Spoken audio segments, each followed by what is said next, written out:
Seorang ayah menyuapi anaknya yang sudah berwujud kuyang. Sesendok kaviar disuapkan ke mulut putrinya karena putrinya hanya suka makanan yang mewah.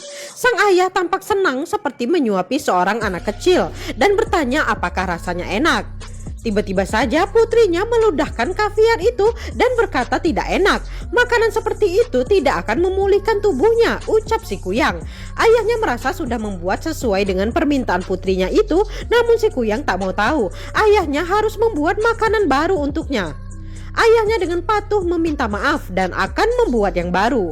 Lalu pria itu mendekati sesosok tubuh sambil membawa gunting. Ternyata pria itu sudah mencekik istrinya sendiri di bawah perintah si kuyang.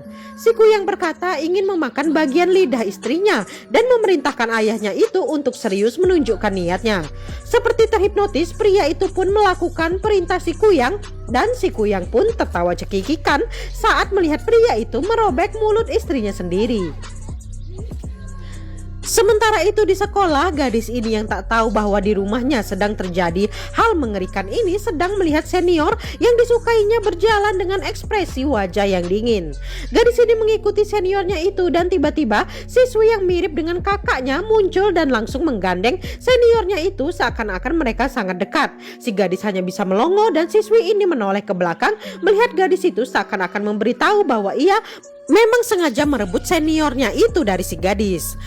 Maka saat di dalam studio fotonya, ia mencuci foto siswi yang mirip dengan kakaknya itu untuk mencari tahu. Dan ketika fotonya mulai timbul, gadis ini melihat hal ganjil. Ia melihat di bagian bahu siswi tersebut ada makhluk lain, mirip seperti monster di bahu kakaknya yang pernah ditunjukkan ketika di rumah.